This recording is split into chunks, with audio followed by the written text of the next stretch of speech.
இந்த பெர்சன் வந்து உங்ககிட்ட பேசாம இருக்கிறதுக்கு ரொம்ப முக்கியமான காரணம், ஒண்ணு அவங்க ஷேடோ சைட்ல இருக்காங்க. அதாவது அவங்க ஷேடோ சைட இன்னும் கம்ப்ளீட்டா ஹீல் பண்ணல. அது ஒரு காரணம். இப்ப தான் வந்து அவங்க டார்க்னஸ்லேருந்து கொஞ்சம் கொஞ்சமா அவங்களோட காதல் அப்படிங்கிற அந்த இனிமைய அனுபவிக்கிறதுக்கு வந்துகிட்டே இருக்காங்க. பாதி வந்துட்டாங்க. ஒரு கால் இந்த பக்கம் இருக்கு, ஒரு கால் தான் அந்த பக்கம் இருக்கு. இது வந்து ஃபேமிலி அட்டாச்மெண்ட்டா இருக்கலாம், இல்லன்னா வந்து அவங்க ப்ரெசன்ட் சிச்சுவேஷன் இருக்கலாம். ஒரு சிலருக்கு இது வந்து எக்ஸோட சிச்சுவேஷன். அவங்க வாழ்க்கையில இருக்க எக்ஸோட எனர்ஜியா கூட இருக்கலாம்.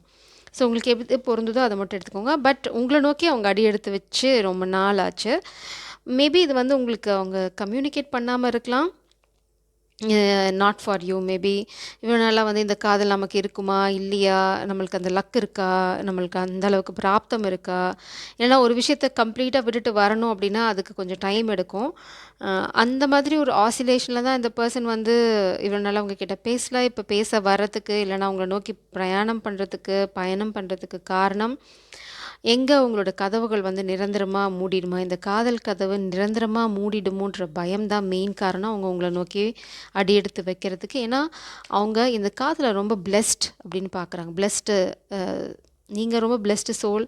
இந்த காதலே வந்து அவங்களுக்கு வந்து ஒரு பிளெஸ்ஸிங் அப்படின்ற மாதிரி தான் அவங்க பார்க்குறாங்க. இங்க பார்த்தீங்கன்னா, நீங்க அவங்க வாழ்க்கையில வந்ததுக்கப்புறம் வாழ்க்கை வந்து ரொம்ப லக்கியா மாறிடுச்சு. It's like செரண்டபிட்டி. செரண்டபிட்டி அப்படின்னா சில விஷயங்கள் வந்து அப்படியே ரொம்ப ஜென்டிலா, ஃப்ளோல நடக்குது. நீங்க இருக்கும்போது, நீங்க இல்லைன்னா எல்லாம் தாறுமாறா நடக்குது. இந்த மாதிரி ஏதோ ஒரு விஷயம். உங்கள வந்து அவங்க வந்து வரமா தான் பார்க்குறாங்க. அதுதான் ரொம்ப முக்கியமான காரணம். இந்த வரத்த வந்து அவங்க இழந்துடக்கூடாது அப்படிங்கிறதுக்காக தான் வந்து இப்ப இந்த நோ கான்டாக்ட் சிச்சுவேஷன்லேருந்து உங்கள நோக்கி அவங்க வந்து பயணம் பண்ண முயற்சி பண்றது, இல்லைன்னா வந்து உங்கள நோக்கி வரத்துக்கு அவங்க நினச்சிட்டு இருக்கிறதுக்கு காரணம் வந்து இந்த 2 விஷயம் தான். ஒண்ணு வந்து அவங்க வாழ்க்கையில சில விஷயங்கள் நீங்க வந்ததுக்கப்புறம் இல்லைன்னா உங்க எனர்ஜில இருக்கும்போது ரொம்ப அழகா நடக்குது. அப்படியே ஒரு ஃப்ளோல போகுது. அ நீங்க ரொம்ப பிளெஸ்ட். நீங்க ஒரு ஏஞ்சல் அப்படி தான் அவங்க பார்க்குறாங்க உங்கள. ஸோ ஏஞ்சல இறக்க எ சாய்நாதா. ஏஞ்சல இழக்க யாராவது விரும்புவாங்களா?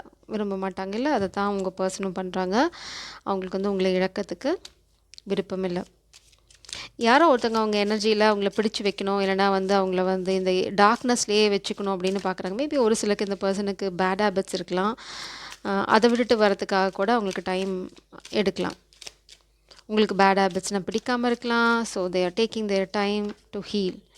New vision, puzzle. ஸோ இந்த நோ கான்டாக்ட் சிச்சுவேஷனில் கம்யூனிகேஷன் வருமா அப்படின்னு கேட்டிங்கன்னா 100%.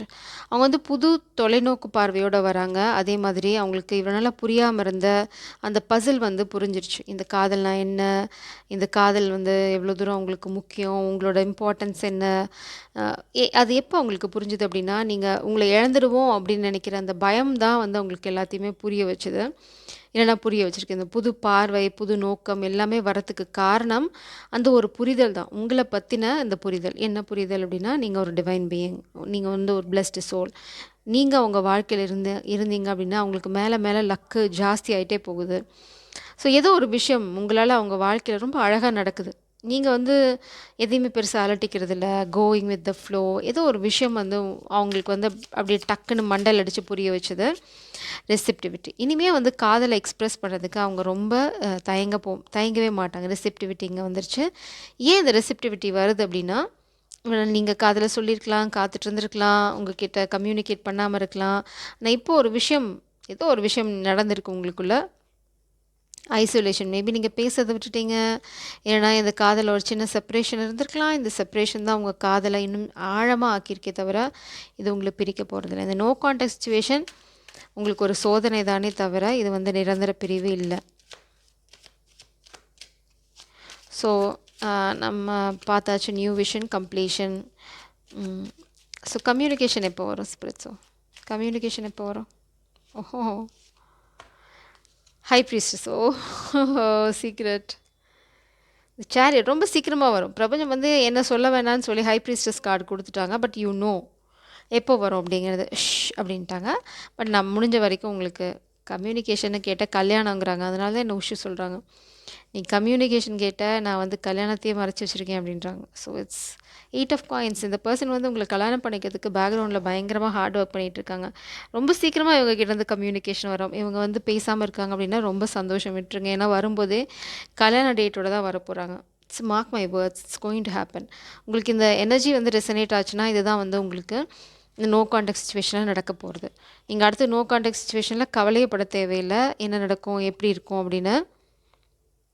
ஏன்னா அவங்க வந்து உங்ககிட்ட வந்து பேச ஆரம்பிக்கும் போதே நான் எல்லாம் பார்த்துட்டேன், எல்லாம் செட் பண்ணியாச்சு, நீ ஓகே சொன்னேன்னா நம்ம கிளம்பி போகலாம் அப்படின்ற மாதிரி தான் வர போகிறாங்க. சப்போஸ் யாராவது அவங்கள பிளாக் பண்ணாங்க அப்படின்னு வச்சுக்கோங்களேன், அவங்க வந்து ஃபுல் செட்டப்போடு தான் வர போகிறாங்க உங்ககிட்ட வரும்போது.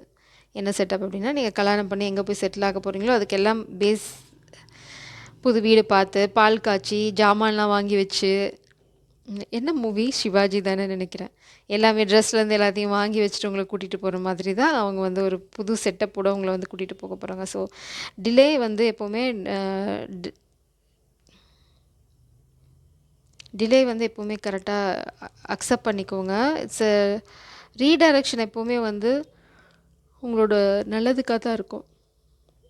அது ஒரு தேர் இஸ் அ சென்டென்ஸ் ஸ்பெசிஃபிக்காக. ஸோ அதுதான் தேடிட்டுருக்கேன். சரி பரவாயில்ல. இங்கே நடக்கிற ரீடைரக்ஷன் வந்து உங்களோட நல்லதுக்கு தான், உங்களோட கெடுதலுக்காக கிடையாது. ஸோ உங்களுக்கு இன்னும் கிளாரிட்டி ட்வின் ஃப்ளேமில் வேணும் அப்படின்னா நீங்கள் இப்போ நான் ஒரு சீரியஸ் ஆஃப் வீடியோஸ் அப்லோட் பண்ண போகிறேன். It's like mirroring reality of twin flame பற்றி. ஸோ அதை பார்த்தீங்க அப்படின்னா உங்களுக்கு இன்னும் கொஞ்சம் கிளாரிட்டி கிடைக்கும். நீங்கள் எங்கே இருக்கீங்க, அவங்களோட எனர்ஜி எங்கே இருக்குது, நீங்கள் என்ன பண்ணீங்க அப்படின்னா யூனியனை நீங்கள் இன்னும் வந்து ரொம்ப குவிக்காக வந்து அடைய முடியும் அப்படிங்கிற பற்றின சீரியஸ் ஆஃப் வீடியோஸ் தான். So you can enjoy it and you can make use of it. நீங்கள் அதை வந்து உபயோகப்படுத்திக்கலாம் உங்களுக்கு ஃபேவராக. அது வந்து உங்களோட யூனியனுக்கான ஒரு கைடன்ஸ் தான். சரி, எப்போங்கிறது பிரபஞ்சம் சொல்லலை, உஷு சொல்லிட்டாங்க. கண்டிப்பாக வந்து காதல் அவங்க வரும்போது கல்யாணத்தை பற்றி தான் பேச போகிறாங்க. ரொம்ப சீக்ரெட்டிவாக ஒர்க் பண்ணிட்டு இருக்காங்க. உங்களுக்கு நிறைய பேர் ஹெல்ப் பண்ணிட்டு இருக்காங்க பேக்ரவுண்டில். ஸ்பிரிட் கைட்ஸோட ஹெல்ப்பாக இருக்கலாம், இல்லைனா வந்து அவங்களோட ஃப்ரெண்ட்ஸ், இல்லைனா கம்யூனிட்டி ஆஃப் பீப்புள் இந்த செட்டப் பண்ணுறதுக்கு நிறைய பேர் ஹெல்ப் பண்ணுறாங்க. அவங்க மட்டும் தனியாக இதை போராட போகிறதில்ல. So don't worry. ஐயோ, அவங்க அவ்வளோ கஷ்டப்படுறாங்க. 6 ஆஃப் கப்ஸ். இங்கே பாருங்கள், உங்களை வந்து ஒரு சின்ன குழந்த மாதிரி தான் பார்க்குறாங்க. அவங்க ரொம்ப மெச்சூர்டாமா, நீங்கள் வந்து ஒரு சின்ன குழந்தை அப்படி தான் பார்க்குறாங்க. இங்கே பாரு, வீடு நான் சொல்லலை, வீடு மேபி நீங்கள் போக போகிற வீட்டோட கலர் வந்து எல்லோவாக இருக்கலாம். ஏன்னா நீங்கள் எல்லோ கலர் வீடு, எல்லோ கலர் வீடு இருக்கிறது ரொம்ப ரேர் இல்லை, ரொம்ப ஸ்பெசிஃபிக்காக தான் இருக்கும். ஸோ நீங்கள் எல்லோ கலர் பெயிண்ட் இருக்க வீடு பார்த்தீங்க அப்படின்னா அவங்களோட கம்யூனிகேஷன் ரொம்ப பக்கத்தில் வந்துருச்சுன்னு அர்த்தம். அண்ட் தென் உங்களுக்கு யாராவது ஐஸ்கிரீம் ஆஃபர் பண்ணாங்க அப்படின்னா தட் இஸ் அனதர் சைன். உங்களோட காதல் வந்து கம்யூனிகேட் பண்ண போகிறாங்க அப்படின்னா. தென் இன்னொரு சைன் என்னன்னு பார்த்தீங்கன்னா 4 லீஃப் ஃப்ளவர் நீங்கள் ஃபோட்டோஸ் தான் பார்க்க முடியும், நம்ம ரியல் லைஃப்பில் பார்க்கறது ரொம்ப கஷ்டம். அது பார்த்தாலும் ஒரு சைன். அடுத்தது பசில்ஸ் நீங்கள் எங்கேயாவது பார்த்தீங்க இல்லைன்னா வந்து ஒரு கேம் எங்கேயாவது போகும்போது உங்களோட அட்வர்டைஸ்மெண்ட்டில் பசில் கேம் அந்த மாதிரிலாம் வந்துச்சு அப்படின்னா that's another sign. Lotus is another sign. Then sign பார்த்தீங்க அப்படின்னா வேறு என்ன இருக்குது, உங்களால் 3ஆம் பிறை பார்க்க முடிஞ்சுது அப்படின்னா அந்த பார்த்துட்டு நீங்கள் 3ஆம் பிறை பார்க்க முடிஞ்சுதுன்னா 3ஆம் பிறை பார்த்துட்டு நீங்கள் எந்த நம்பர் பார்க்குறீங்களோ அந்த டேட்டில் தான் உங்களுக்கு கம்யூனிகேஷன் வரும். இந்த மந்த்தா அப்படின்னா எஸ், இட்ஸ் ஃபாஸ்ட் சேரியாட் இந்த மந்த்தே. பட் டேட்டுக்கு வந்து நீங்கள் 3ஆம் பிறை நம்ம அமாவாசையை நோக்கி தான் போயிட்டுருக்கோம். ஸோ 3ஆம் பிறைக்கு அப்புறம் பார்த்துட்டு நீங்கள் எந்த நம்பர் பார்க்குறீங்களோ, சப்போஸ் அந்த டேட் கடந்திருந்துன்னா அடுத்த மாதம், கடக்கலை அப்படின்னா அந்த டேட்டில் உங்களுக்கு கம்யூனிகேஷன் எக்ஸ்பெக்ட் பண்ணலாம். ஸோ உங்களை பிரிஞ்சிருக்கிறதுல அவங்க ரொம்ப வருத்தமாக இருக்காங்க, சந்தோஷமாக இருக்காங்கன்னு சொல்லவே முடியாது. இந்த மெஜிஷியன் ரொம்ப வேகமாக மேனிஃபெஸ்ட் பண்ணிட்டு இருக்காங்க. எல்லோ கலர் ரொம்ப ரொம்ப இம்பார்ட்டண்ட் உங்களுக்கு. இந்த லவ்வர்ஸ் கார்டு பின்னாடி இந்த லவ்வர்ஸை தான் அவங்க மேனிஃபெஸ்ட் பண்ணிகிட்டு இருக்காங்க. கம்யூனிகேஷன், டுகெதர்னஸ், நீங்கள் ஒன்றா இருக்கணும் அப்படிங்கிறது தான் இப்போ அவங்களோட ஃபோக்கஸ் இருக்குது. எக்ஸ்கியூஸ் மீ, வேறு ஏதாவது மெசேஜ் நான் மிஸ் பண்ணுறேன்னு பார்க்குறேன். அண்ட் நீங்கள் பெருசாக ஒன்றும் இதில் பயப்பட வேண்டிய அவசியமே இல்லை. நோ கான்டாக்ட் சுச்சுவேஷன் நீங்கள் நினச்ச அளவுக்கு ரொம்ப கிரிட்டிக்கலாக போய் முடிய போகிறதில்ல. ரொம்ப அழகாக எல்லாமே நீங்கள் கண்ணை மூடி முழிக்கிறதுக்குள்ளே இந்த பிளிங்க் ஆஃப் அன் ஐ அதில் மாறப்போகுது. So just hope for the best. Jai சரம், காட் பிளஸ் யூ.